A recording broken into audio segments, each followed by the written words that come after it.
ఒక మనిషి తన ప్రమేయం లేకుండానే వింత వింత పనులు చేస్తున్నప్పుడు ఆ పరిస్థితి ఎంత భయంకరంగా ఉంటుందో తెలుసా? పెళ్లైన కొత్తలో తన భర్తతో సంతోషంగా గడపాల్సిన సమయంలో ఆ భర్తనే భయభ్రాంతులకు గురయ్యేలా చేసిన తన శరీరంలో ఉన్న ఆత్మ ఎవరు? అసలు వీళ్ళకేం జరిగింది? ఈ ఇన్సిడెంట్ ఒకటైతే ఇంకొకటి, అప్పుడప్పుడు మనం సరదాగా చేసుకునే పార్టీలు కొన్నిసార్లు మన ప్రాణాల మీదకి వస్తాయని మీకు తెలుసా? అది కూడా పౌర్ణమి నాడో అమావాస్య నాడో సముద్రం ఒడ్డున ఒంటరిగా ఉంటే ఊహించుకోవడానికే భయంగా ఉంది కదూ. మన సబ్స్క్రైబర్ పంపిన ఈ ఇన్సిడెంట్ కనుక వింటే మీరు ఇంకెప్పుడు చీకటి పడ్డాక బీచ్ వైపుకు వెళ్ళడానికి ధైర్యం కూడా చెయ్యరు. ప్రకృతి చూడ్డానికి ఎంత అందంగా ఉంటుందో కొన్ని ప్రాంతాల్లో దాగున్న శక్తులు అంత భయంకరంగా ఉంటాయి. ఇంతకీ ఆ రోజు రాత్రి ఆ నలుగురికి ఏం జరిగిందో తెలుసుకుందాము. ఇక థర్డ్ ఇన్సిడెంట్స్ వచ్చేసి, ఒక ఆత్మ తన కోరికను తీర్చుకోవడానికి వేరే శరీరాన్ని ఎంచుకొని ఒకటి కాదు రెండు కాదు దాదాపు 5 ఏళ్ల పాటు ఆ కుటుంబాన్ని చిన్నాభిన్నం చేసిన ఒక ఆత్మ కథ ఇది. నెల్లూరు జిల్లాలో పెరుపాలెంలో జరిగిన ఇన్సిడెంట్ ఇది. ఈ రోజు మొత్తం మన సబ్స్క్రైబర్స్ కి జరిగిన 3 భయంకరమైన ఇన్సిడెంట్స్ ని చెప్తాను. అస్సలు లేట్ చేయకుండా మరి వీడియోనైతే స్టార్ట్ చేసేద్దామా?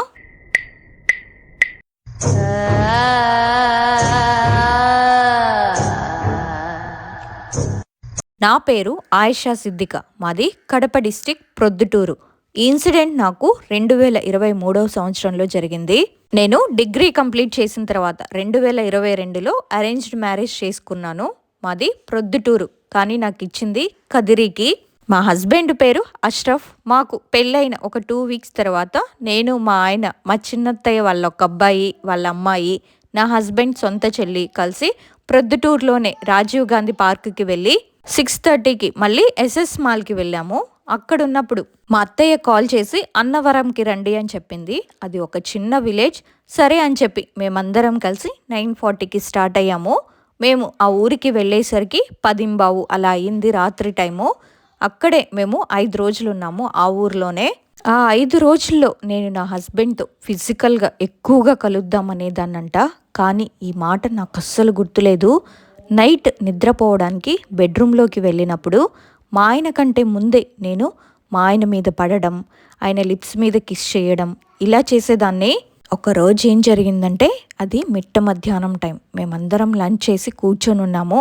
అప్పుడు మా ఇంట్లో ఎవ్వరూ లేరు, అందరూ పొలాలు చూడ్డానికని వెళ్ళారు. ఇంకా నేను మా వారే ఇంట్లో ఉన్నాము. అప్పుడు నేను మా ఆయన ముందే నేను కట్టుకున్న చీరను నేనే విప్పేస్తున్నానంట. అష్రఫ్ రా ఫిజికల్గా కలుద్దాం అంటున్నానంట. ఇంకా ఆయనకి బాగా కోపం వచ్చి, ఎందుకు ఎప్పుడు చూసినా కలుద్దాం కలుద్దాం అంటున్నావు, నువ్వేమైనా కామపిశాచివా అన్నారంట. తను అలా చెప్పిన తర్వాత నేను, అవునరా నేను కామపిశాచినే అని గట్టిగా కొంచెం సేపు ఏడుస్తున్నాను, కొంచెం సేపు అంతలోకి నవ్వుతున్నానంట. నేను ఇలా బిహేవ్ చేయడం చూసి మా ఆయన భయపడి మా అత్తయ్యకి కాల్ చేసి చెప్పారంట, తను ఇలా బిహేవ్ చేస్తుందమ్మా అని. మా అత్తయ్య ఇంకా తొందరగా ఇంటికి వచ్చి నన్ను అడిగారు, ఎందుకు నువ్వు ఇలా చేస్తున్నావంట అని అడిగింది. నాకు అసలు అవన్నీ ఏమీ గుర్తులేవు కదా. నేనేమో మా అత్తయ్య ముందు నేనెందుకు ఇలా బిహేవ్ చేస్తాను అత్తయ్య అన్నానంట. అది విని మా ఆయనేమో మా అత్తయ్యని, అమ్మ నువ్వు ఇలా రా అన్నారు. తనకేమైనా దయ్యం పట్టిందేమో, ఎక్కడికైనా చూపిద్దాము అన్నారు. ఆ మాటలు విన్న నేనేమో, నాకు ఏ దయ్యం పట్టలేదు అని చెప్పి కోపంగా రూమ్లోకి వెళ్ళిపోయాను.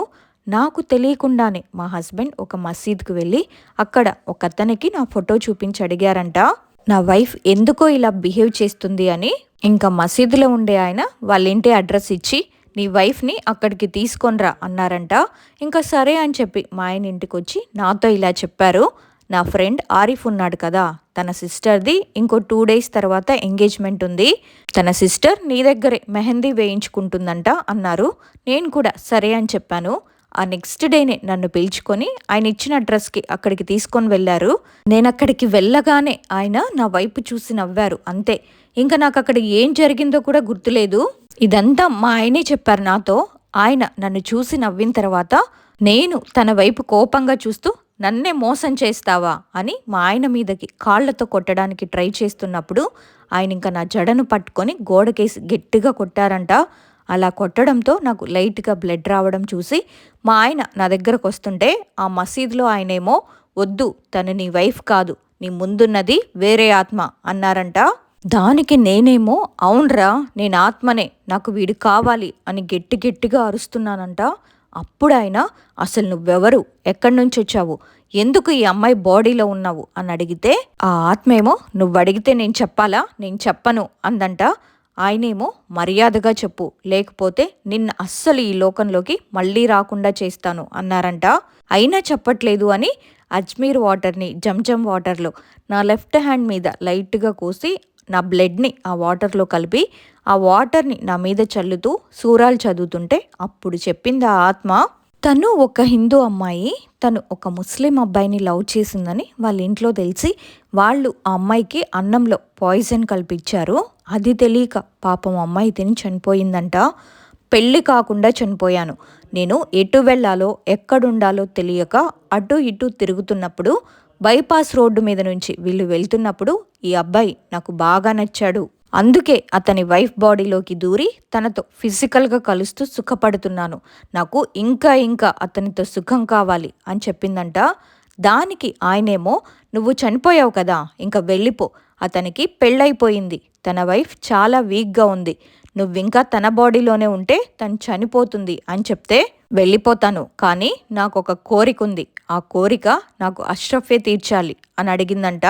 మా ఆయనేమో సరే చెప్పు, ఏంటి నీ కోరిక, నేను తీరుస్తాను అని అడిగితే నీ వైఫ్ బ్రతకాలంటే నువ్వు నాతో మళ్ళీ ఫిజికల్గా కలవాలి అని చెప్పిందంట. దానికి మా ఆయనేమో ఛీ నీకు కొంచెం కూడా సిగ్గులేదా అని పెద్ద పెద్దగా బూతులు తిట్టారంట.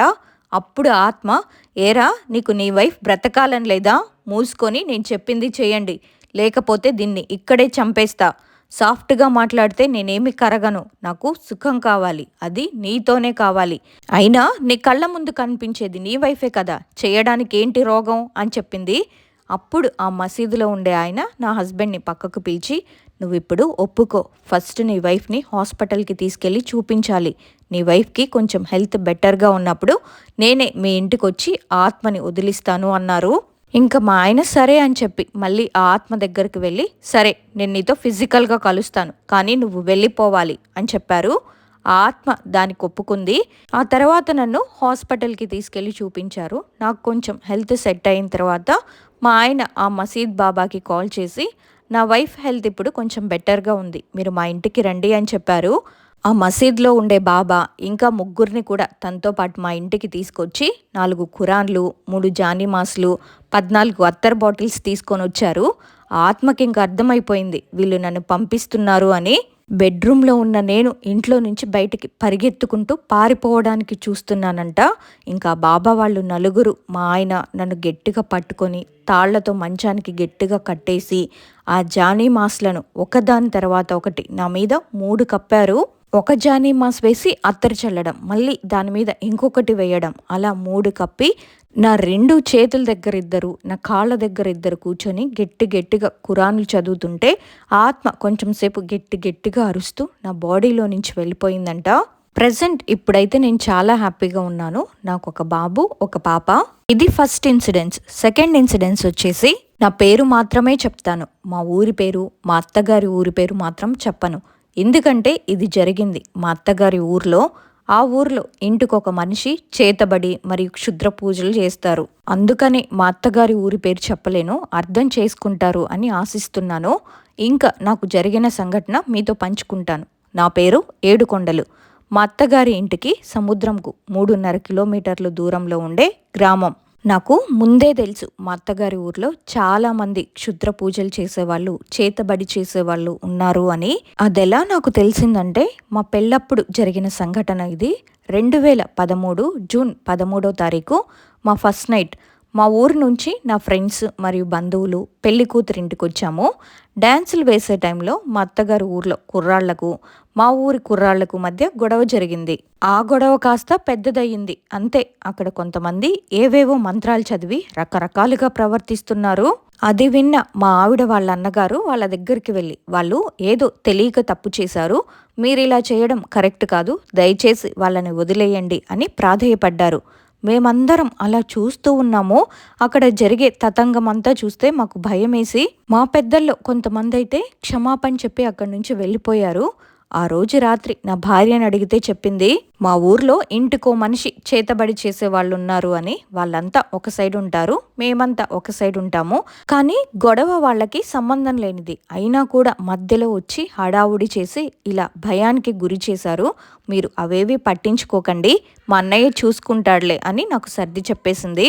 అప్పుడు నాకు అర్థమైంది, ఓహో, మా అత్తగారు ఊర్లో చాలామంది మంత్రగాళ్ళు ఉన్నారని. అలా కొన్నాళ్ళు బాగానే గడిచిపోయాయి. మా అత్తగారు ఊరేంటంటే చాలా బాగుంటుంది, పైగా పర్యాటక స్థలంగా మంచి పేరుంది. చాలామంది వస్తూ ఉంటారు, వెళ్తూ ఉంటారు. అక్కడ చాలామంది కూడా మరణిస్తారు. సరే, నాకు జరిగిన ఇన్సిడెంట్ గురించి చెప్తాను. మాకు పెళ్ళైన 2 ఏళ్లకు మాకొక బాబు పుట్టాడు. ఆ ఆనందంలో నా ఫ్రెండ్స్ని పార్టీకి పిలిచాను. నేను తాగుతానని నా భార్యకి మాత్రమే తెలుసు. మా అత్త మామలకి కానీ, నా తల్లిదండ్రులకి కానీ, బంధువులకి కానీ తెలీదు. అందుకని నేనేం చేశానంటే, నా ఫ్రెండ్స్ని మా అత్తగారి ఊరు రమ్మని చెప్పి బీచ్ దగ్గరలో సెట్టింగ్ ఒకటి ఏర్పాటు చేశాను. మేము నలుగురం కూడా 2 రాయల్ స్టాగ్ ఫుల్ బాటిల్, కేజీన్నర చికెన్ జీడిపప్పు పకోడీ తీసుకొని వెళ్ళి సరదాగా కూర్చొని తింటూ తాగుతూ ఊసులు చెప్పుకుంటూ గడిపాము. సరిగ్గా టైం అప్పుడే ఈవినింగ్ 6:30 అలా అవుతుంది. సముద్రం ఒక పక్క వేడి తగ్గి చల్లగా గాలి వీస్తుంది. వాతావరణం కూడా చాలా బాగుంది. సముద్రం పోటు మీద ఉంది, మంచి ఉరకలు వేస్తుంది. మేం కూర్చునున్న దగ్గరే కెరటాలు ఎగిసి పడుతున్నాయి. చాలా మంచిగా అనిపించింది. మా అందరికీ కూడా ఇంకాసేపు అక్కడే ఉండాలనిపించింది. ఇంకా అలాగే కూర్చొని ఉన్నాము. సరిగ్గా టైం నైట్ 7:15 అలా అవుతుంది. అంతా చీకటి, పైగా ఆ రోజు అమావాస్య. మాకు అస్సలు ఐడియా లేదు. మీకు తెలుసుగా, అమావాస్య రోజు ఎంత చీకటిగా ఉంటుందో. కానీ మాకు ఆ రోజు అమావాస్య అన్న సంగతే గుర్తులేదు. టైం అయ్యే కొద్దీ అక్కడ వాతావరణం మారిపోతుంది. అయినా కూడా మేము అవేవి పట్టించుకోకుండా సరదాగా జోకులు వేసుకుంటూ అలాగే కూర్చుండిపోయాము. అలా టైం రాత్రి 8:30 అయింది. అదే టైంలో చిన్న పిల్ల ఏడుస్తున్న సౌండ్ వినిపించింది. అందరితో పాటు సరదాగా మాట్లాడే నేను ఒక్కసారిగా సైలెంట్ అయిపోయాను. చుట్టూ చూశాను, ఎవ్వరూ కనిపించలేదు. కానీ ఏడుపు మాత్రం అదే పనిగా వినిపిస్తుంది. నాతో పాటు ఉన్న ముగ్గురిని కూడా అడిగాను, మీకేమైనా సౌండ్స్ వినిపిస్తుందా అని. ఆ ముగ్గురు ఏ సౌండు అని అడిగారు.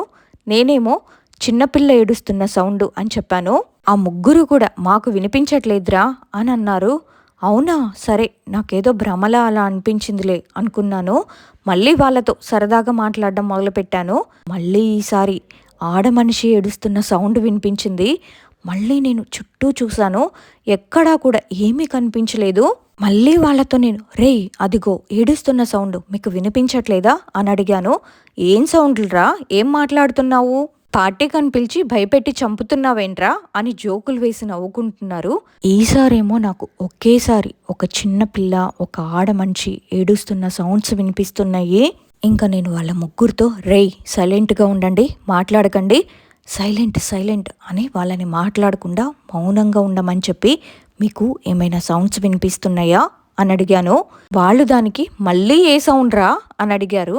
నేనేమో ఇద్దరు, ఒక చిన్న పాప, ఒక పెద్ద ఆవిడ ఏడుస్తున్న సౌండ్ మీకేమైనా వినిపిస్తుందా అని అడిగాను. వాళ్ళు నా వైపు చూసి, రేయ్ పిచ్చోడా, ఇక్కడ మనం నలుగురమే ఉన్నాము, ఆడవాళ్ళు కానీ చిన్నపిల్లలు కానీ ఎవ్వరూ లేరు, నువ్వు ఏదో భ్రమలో ఉన్నావు, బయటికి రారా బాబు అంటూ నన్ను హేళన చేశారు. ఇంతలో నా స్నేహితుడొకడు, రేయ్ బావా, మన చుట్టూ అన్ని సర్వే చెట్లే కదా, గాలికి అవి ఊగుతున్నప్పుడు ఈల సౌండ్ లాగా వస్తుంది. ఆ సౌండ్స్ విని నువ్వు ఎవరో ఏడుస్తున్నట్లు నీకు కనిపిస్తుంది అంతే తప్ప ఇక్కడ ఎవ్వరూ లేర్రా బాబు, నువ్వు భయపడి మమ్మల్ని భయపెట్టి చంపకు అని వాడు అనేసరికి సరేలే అని ధైర్యం తెచ్చుకొని వాళ్ళతో మామూలుగానే మూవ్ అయ్యాను. టైం నైట్ 9 అవుతుంది. ఈసారి చిన్నపిల్ల, ఆడమనిషి, వారిద్దరితో పాటు ఒక మగ గొంతు, ముగ్గురు ఒకేసారి ఏడుస్తున్న సౌండ్ వినిపించింది. నాకు ఇంకా భయం మొదలైంది. వాళ్ళతో చెప్తున్నాను, రేయ్, ఇక్కడి నుంచి మనం వెళ్ళిపోవాలి, నాకేదో తేడా కొడుతుంది, రిస్క్ చేయడం అంత అవసరమా అనిపిస్తుంది, పదండి వెళ్ళిపోదాం, చాలా టైం అయ్యింది అని. టైం చూసేసరికి 9 అవుతుంది. మాకే ఆశ్చర్యం వేసింది, ఏంటి ఇంత టైం వరకు మనం ఉన్నామా, అసలేంటో టైమే తెలియలేదురా అనుకుంటూ ఉన్నాము. ఇంతలో ఆ ఏడుపు సౌండు మా నలుగురిలో ఇంకొకడికి వినిపించింది. వాడు కూడా, రేయ్, నాకు కూడా ముగ్గురు ఏడుస్తున్న సౌండ్ వినిపిస్తుందిరా అని అన్నాడు. దాంతో మిగతా వాళ్ళకు కూడా భయం వేసి, సరే పదండి ఇక్కడి నుంచి వెళ్ళిపోదామని మేం పైకి లేచేసరికి మా నలుగురికి ఆ సౌండ్స్ వినిపించడం మొదలయ్యాయి. అంతే ఒకరి మొహాలు ఒకరు చూసుకొని, ఒకరి చేతులు ఒకరు పట్టుకొని, ధైర్యం తెచ్చుకొని మేము పట్టుకెళ్ళిన మందు bottles, water bottles, soda, stuff, chicken pakodi అన్నీ అక్కడే వదిలేసి ఒక అడుగు ముందుకు వేశాం అంతే.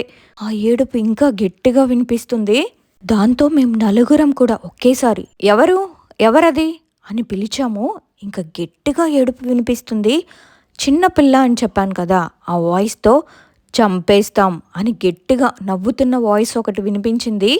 మా నలుగురికి గుండెలు జారిపోయాయి. "కాపాడండి! కాపాడండి!" అని అరుస్తున్న ఎవ్వరక్కడ కాపాడే వాళ్ళే లేరు. మేము అడుగు ముందుకు వేస్తుంటే చాలు ఇద్దరూ ఏడుస్తున్నారు. ఒకళ్ళేమో గట్టిగా నవ్వుతున్నారు. మాకేం అర్థం కావడం లేదు. ఇంక మా అత్తగారింటికి ఫోన్ చేద్దామని నా ఫోన్ చూసి తీస్తే అస్సలు సిగ్నల్ లేదు. వాళ్ళ ఫోనుల్లో కూడా సిగ్నల్స్ లేవు. మాకు మతిపోయింది. ఏం చెయ్యాలో అర్థం కావట్లా. ఒళ్ళంతా చెమటతో తడిసిపోయింది. మా కళ్ళ నిండా నీళ్లు. ఒక్కరికి తెలియకుండా ఒకరికి "భయపడకు భయపడకు" అని సర్ది చెప్పుకుంటూ ఆ ఏడుపులు వినిపిస్తున్నా సరే ధైర్యం చేసి అడుగులు ముందుకు వేస్తూ మేము ఎక్కడైతే మా బైక్లు పెట్టామో ఆ చోటుకి వెళ్ళి చూసేసరికి మేమంతా షాక్ అయిపోయాము. మేము పెట్టిన 2 బండ్లు కనిపించట్లేదు. మాకు బాగా గుర్తుంది మేము పెట్టిన ప్లేస్ కూడా అదే. కానీ మా బండ్లు కనిపించట్లేదు. చుట్టూ చూసాము, ఎక్కడా లేవు. తాగిన మందంతా దిగిపోయింది. మా వెనకే ఎవరో నడుస్తున్నట్టు అనిపిస్తుంది. అదెలా వినిపిస్తుందంటే మా వెనుక ఆకుల మీద నడుస్తున్న అడుగుల శబ్దం. వెనక్కి తిరిగి చూద్దామనే ఉంది, కానీ ధైర్యం సరిపోవట్లేదు. అలా మేము నలుగురం కూడా మా బైక్స్ కోసం వెతికాం కానీ కనిపించలేదు. ఏడుపు మాత్రం ఇంకా భయంకరంగా వస్తుంది. ఇంకా నేనే ధైర్యం చేసి "ఏయ్, ఎవరు నువ్వు? ఎందుకు ఏడుస్తున్నావు? మమ్మల్ని ఎందుకు భయపెడుతున్నావు? నీకేం కావాలి చెప్పు" అని గట్టిగా కసురుకున్నట్టుగా అడిగాను. ఇంకంతే ఏడుపైతే ఆగిపోయింది. కానీ మా ఎదురుగా ముగ్గురు నీడల్లాగా కనిపించారు. ఇంకా మాకు భయం వేసి గట్టిగా కేకలు వేసుకుంటూ అక్కడి నుంచి పరుగులు పెట్టాము. పరిగెత్తి చాలా దూరం వెళ్ళేసరికి ఒక గుడి కనిపించింది. అమ్మయ్య అనుకుంటే ఆ గుడిలోకి వెళ్ళిపోయాము. ఆ గుడి ఆంజనేయ స్వామి గుడి. ఒక్కసారిగా నలుగురం ఊపిరి పీల్చుకున్నాము. ఒకరినొకరం చూసుకొని "రేయ్, ఏంట్రా అది మీకు కనిపించిందా?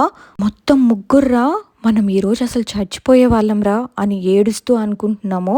నా ఫ్రెండ్ ఒకడు "రేయ్, నన్ను ఎలా అయినా ఇంటికి తీసుకెళ్ళండ్రా, మీకు దండం పెడతాను ప్లీజ్ రా" అని దండం పెట్టి ఏడుస్తున్నాడు. వాడిని అలా చూసిన తర్వాత "నా వల్లేరా ఇదంతా ఇలా అయ్యింది, సారీరా" అని చెప్తుంటే "ఒరేయ్, అలా అనుకో, నువ్వేం చేస్తావురా? నీకేం తెలిసి ఇక్కడికి తీసుకురాలేదు కదా, ఇది మన దరిద్రం అనుకోవాలి.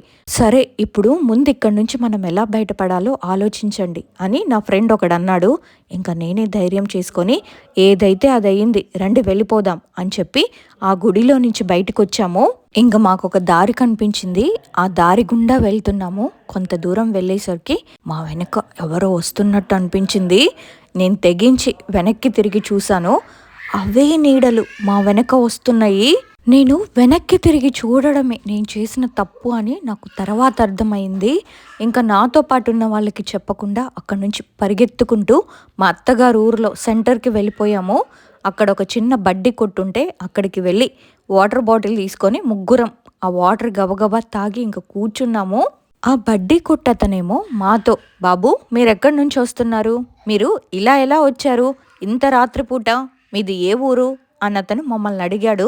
దానికి నేనేమో సమాధానంగా "మా ఊరు ఫలానా" అని మా మామగారి పేరు చెప్పాను. "అయితే మీరెందుకు ఇలా తోటల్లో నుండి వచ్చారు?" అని అడిగారు.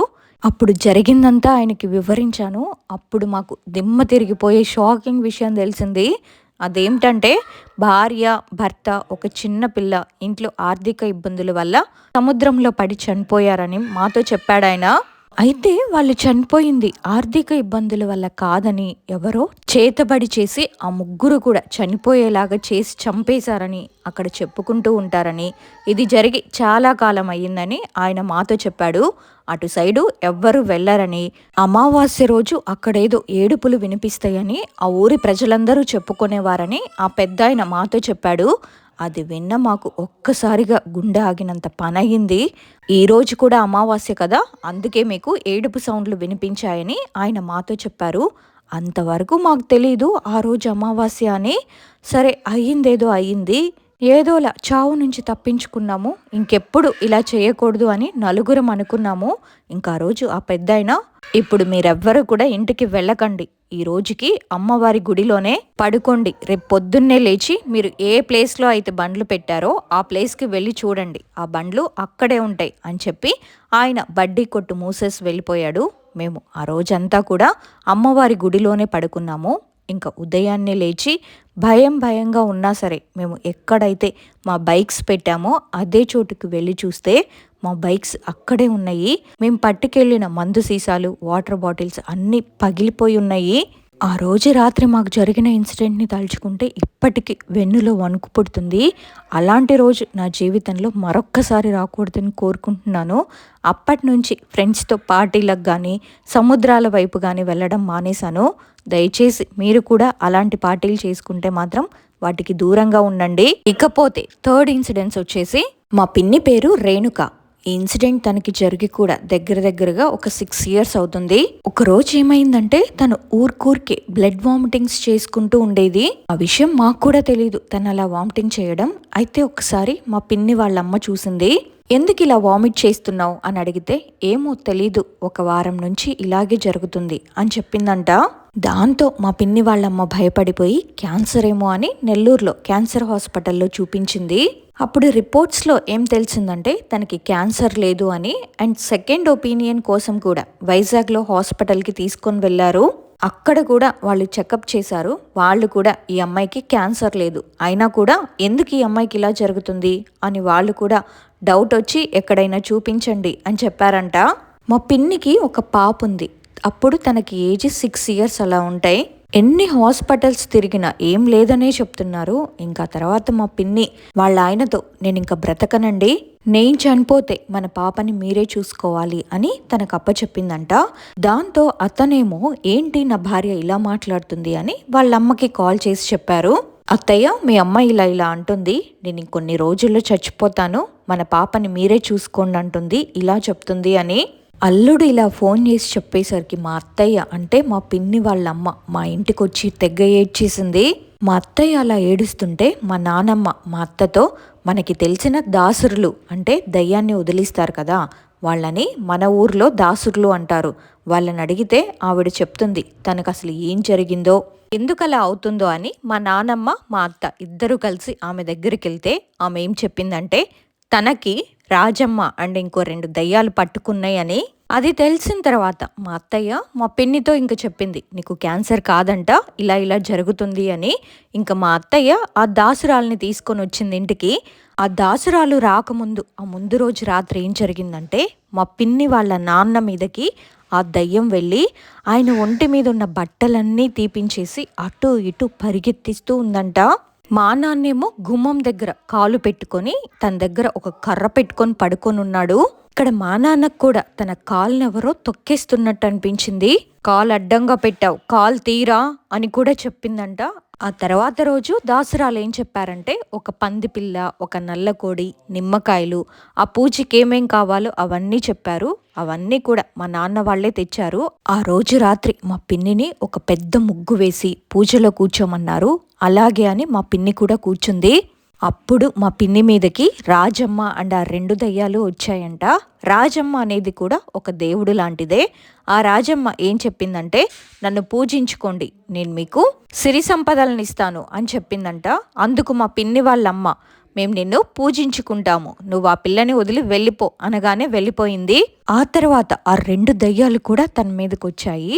ఆ 2 దయ్యాలు అంత తొందరగా అయితే వెళ్తాము అని చెప్పలేదు. అప్పుడు ఆ దాసురులు వాళ్ళని వెళ్ళిపోతారా బంధించాలా అని అడిగితే వెళ్ళిపోతాము అని చెప్పారు. దానికి ముందు ఆవిడ, అసలు మీరెందుకు వచ్చారు ఈ అమ్మాయి మీదకి అని అడిగితే, మా పిన్ని వాళ్ళ అత్తయ్య వాళ్ళ ఊరు పెరుపాలెం, అక్కడ తను ఉండేది. అప్పుడు ఎవరో ఒకిద్దరు సోది చెప్తాము అని అంటే మా పిన్ని చేతులు ముందుకిచ్చిందంట. అప్పుడు వాళ్ళు ఆ దయ్యాల్ని మా పిన్ని బాడీలోకి పంపించారు అని చెప్పుకొచ్చాయి ఆ దయ్యాలు. సరే, అక్కడితో మొత్తం అయిపోయింది అని అనుకుంటే అక్కడికి ఒక 2 నెలలు అయిపోయిన తర్వాత మళ్ళీ స్టార్ట్ అయింది. యాక్చువల్గా ఇంకో దయ్యం కూడా ఉండేది మా పిన్ని బాడీలో. అది ఎవరో కాదు, మా పిన్ని వాళ్ళ ఫ్రెండే. అసలు ఏం జరిగిందంటే, మా పిన్ని వాళ్ళు వైజాగ్లో ఉండేవాళ్ళు. తనకి ఒక ఫ్రెండ్ ఉండేది. తనకి క్యాన్సర్ అనమాట. అయితే ఒకరోజు బాగా సీరియస్ అయిపోయింది. అందుకని మా పిన్ని వాళ్ళ హస్బెండే తనని చేతుల మీద ఎత్తుకొని కిందకి తీసుకెళ్తున్నారు. ఆ టైంలో వాళ్ళ హస్బెండ్ ఇంట్లో లేరు, వర్క్కి వెళ్ళిపోయాడు. ఇంకా తనను హాస్పిటల్కి తీసుకెళ్లాలని కిందకి దిగుతున్నారు. అప్పుడే మా పిన్ని వాళ్ళ హస్బెండ్తో తను నాకు బ్రతకాలనుంది అని చెప్పిందంట. ఇంకలా చెప్పి తను చనిపోయింది. చనిపోయిన వెంటనే తను మా పిన్ని ఒంట్లోకి ఆత్మగా రావడం, తను చనిపోవడం రెండు ఒకేసారి జరిగాయంట. ఇదంతా కూడా మాకెలా తెలిసిందంటే, చెప్పాను కదా మా పిన్ని బ్లడ్ వామిట్ చేస్తుంది అని. ఎన్ని హాస్పిటల్స్ తిరిగిన రిపోర్ట్స్ నార్మల్గా వస్తున్నాయని. ఆ టైంలో మా అత్తయ్య పనికి వెళ్ళింది. అక్కడ మా అత్తయ్యకి తెలిసిన వాళ్ళు ఏమన్నారంటే, నెల్లూరులోనే అది ఒక ఊరు, పొత్తింపాడు అనే ఊరిలో ఒక చిన్న దుర్గమ్మ గుడి ఉంటుంది. అక్కడ స్వామి ఒంట్లోకి అమ్మవారు వస్తుంది, అక్కడికి తీసుకొని వెళ్ళండి అని చెప్తే అలాగేనని తీసుకొని వెళ్ళాము. అక్కడ ఆ స్వామీజీ మా పిన్నిని చూసిన తర్వాత మా పిన్నికి జుట్టు విరబోయమని చెప్పాడు. అలాగే చేసింది మా అత్తయ్య. అప్పుడు ఆ స్వామి ఒంట్లోకి అమ్మవారు వచ్చారు. మా పిన్ని జుట్టు ముడివేశారు. అగరబత్తి వెలిగించి కింద నుంచి పైకి ఆ స్మెల్ చూపించగానే ఆ ఆత్మ వచ్చింది. అప్పుడు ఆ అమ్మవారు ఏమనిందంటే, నువ్వు వచ్చావు కదా అని అడిగితే, నేను వచ్చానమ్మా అని చెప్పాలి కదా. కానీ ఆ ఆత్మ సైలెంట్గా ఉంది. అక్కడ ఏంటంటే, మనం ఆ గుడికి వెళ్ళంగానే మనకి టోకెన్ ఇస్తారనమాట. మా పిన్ని వాళ్ళ టోకెన్ నెంబర్ 9. ఆ రోజు నేను గుడిలోకి రమ్మన్నంత వరకు కూడా నువ్వు తిరుగుతూనే ఉండాలని వాళ్ళ టోకెన్ నెంబర్ వచ్చేంత వరకు గుడి చుట్టూ తిప్పించింది ఆ అమ్మవారు. తర్వాత మా టోకెన్ నెంబర్ వచ్చింది. అప్పుడు ఆ అమ్మవారు అడిగితే ఆత్మ వచ్చి ఏం చెప్పిందంటే, నాకు అప్పుడే చచ్చిపోవాలని లేదు, ఇంకా బతకాలనుంది, అందుకే నేను తన ఒంట్లోకి వచ్చాను అని. ఇంకా ఏం చెప్పిందంటే, మా పిన్నిని వాళ్ళ హస్బెండ్ని దగ్గర అవ్వకుండా దూరం చేస్తుంది నేనే అని. మా పిన్నికి వచ్చిన 2 ప్రెగ్నెన్సీస్ కూడా పోయింది తన వల్లే అని. అండ్ ఆత్మ మా అత్తయ్యకి కూడా చెప్పిందంట, ఆ రోజు నువ్వు దాసురాల్ని తీసుకుని వచ్చినప్పుడు నిన్ను ట్రైన్లో నుంచే తోసేద్దాం అనుకున్నాను, కానీ నీ వెనక రాజేశ్వరి అమ్మవారు ఉన్నారు, అప్పుడే నువ్వు బతికిపోయావు. ఒకరోజు అమావాస్య రోజు తినని నాతో పాటు తీసుకొని వెళ్ళిపోదాం అనుకుంటే ఆ రోజు కూడా రాజేశ్వరి అమ్మవారు కాపాడారు తనని అని ఇలా చెప్పుకొని వచ్చింది. అలా ఒక 5 సంవత్సరాలు మా పిన్నిని వేధించింది ఆ ఆత్మ. అప్పుడు ఆ ఆత్మ అమ్మవారితో అన్నదంట, నన్ను వదిలేయమ్మా, నా ఒళ్ళు మొత్తం సెగమంటలు వస్తున్నాయని. అప్పుడు ఆ అమ్మవారు అన్నారు, నిన్ను ఇంత తేలిగ్గా ఎలా వదిలిపెడతాననుకున్నావు? తనని 5 సంవత్సరాలు బాధ పెట్టావు, అలాంటిది నిన్ను ఎలా వదులుతానని. ఇంకల్లా అన్న తర్వాత ఆ దయ్యాన్ని వదిలేసింది అమ్మవారు. ఆ తర్వాత ఒక 3 వారాలు రమ్మన్నారు, అలాగే తీసుకొని వెళ్ళాము. ఇంకా చివరి రోజు ఏం చెప్పారంటే ఆ స్వామీజీ, మా పిన్నికి వచ్చినప్పుడే ఒక వైట్ శారీ, ఒక మంగళసూత్రం, కాళ్ళకి మెట్టెలు, పసుపు, కుంకుమ ఇవన్నీ తెమ్మన్నారంట. అలా ఒక పెద్ద అడవిలోకి తీసుకొని వెళ్ళారు ఆ రోజు. అక్కడికి వెళ్ళింది మా పిన్ని, వాళ్ళ హస్బెండ్ అండ్ మా అత్తయ్య. అక్కడికి వెళ్ళాక ఒక పెద్ద ముగ్గు వేశారంట. పూజ స్టార్ట్ చేస్తున్నప్పుడు ఆ అడవి తల్లి మాట్లాడింది, ఎవరక్కడ అని. అప్పుడు ఆ అమ్మవారు, నేను దుర్గమ్మని అని చెప్తే, అమ్మ నువ్వు పూజ చేసుకో అమ్మా, నేను నీకు సహాయం చేస్తాను, అడవిలోకి ఎవ్వరినీ రానివ్వను అని చెప్పిందంట ఆ అడవి దేవత. అలా ఆ రోజు అడవిలో పూజ చేసి దయ్యాన్ని వదిలించేశారు. ఆ తర్వాత ఇంటికొచ్చారు. ఒక 5 బకెట్లు వాటర్ ఉంచమని చెప్పారు. అలాగే చేశాము. ఇంకా మేము కూడా అక్కడి నుంచి ఇంటికి వచ్చిన తర్వాత ఆ దయ్యాన్ని పిలిచిందంట అమ్మవారు. పిలిచిన తర్వాత ఆ ఆత్మతో ఇంకెప్పుడు రావద్దు అని చెప్పింది. ఆత్మని పంపించేశారు. ఆ తర్వాత ఇంటి చుట్టూ 4 గొయ్యలు తవ్వించారు. అందులో 4 రకాల ముద్దలు చేసి ఆ గోతిలో వేసి పూజ చేశారు. ఇంకా మీకు ఎలాంటి భయం లేదు అని చెప్పి ఒక నెల రోజుల పాటు మా పిన్నిని ఊరు దాటించొద్దు అని చెప్పారు. మా పిన్నేమో తనని ఫ్రెండ్ అనుకుంది, కానీ తను మా పిన్ని ప్రాణాలనే తీయాలని చూసింది. అందుకే ఈ రోజుల్లో ఎవరిని నమ్మలేకపోతున్నాము. ఇదే మా పిన్ని లైఫ్లో జరిగిన ఇన్సిడెంట్. చూసారుగా, ప్రాణ స్నేహితురాలే కాల యముడిలా మారి 5 ఏళ్ల పాటు ఒక కుటుంబాన్ని ఎలా చిన్నాభిన్నం చేసిందో. అదృష్టవశాత్తు ఆ అమ్మవారి దయ వల్ల వీళ్ళ భయంకరమైన పీడ నుంచి బయటపడ్డారు. ఈ ఇన్సిడెంట్ వల్ల మీరు నేర్చుకోవాల్సింది ఏంటంటే, ఈ రోజుల్లో మనం ప్రాణంగా నమ్మే మనుషుల వెనుక ఏ రూపంలో ఆపద పొంచి ఉందో ఊహించడం కష్టం.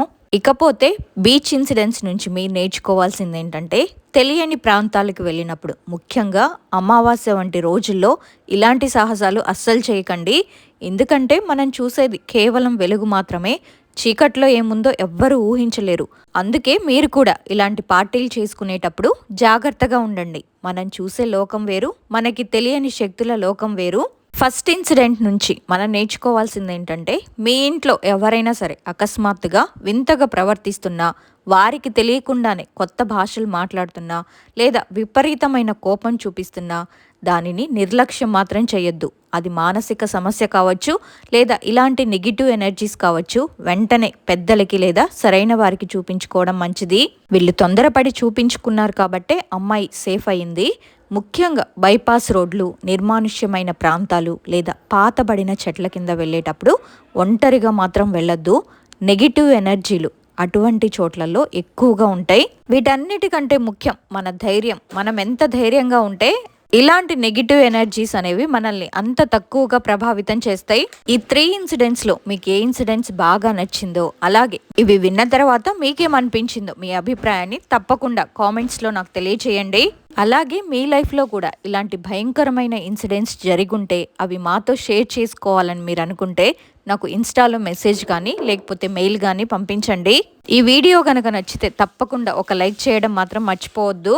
ఇలాంటి మరిన్ని రియల్ లైఫ్ హారర్ స్టోరీస్ కోసం మన ఛానల్ని సబ్స్క్రైబ్ చేసుకోండి. ఇంకొక ఇంట్రెస్ట్ అయిన రియల్ హారర్ ఇన్సిడెంట్తో మళ్ళీ కలుద్దాం. అంతవరకు జాగ్రత్త. Bye bye.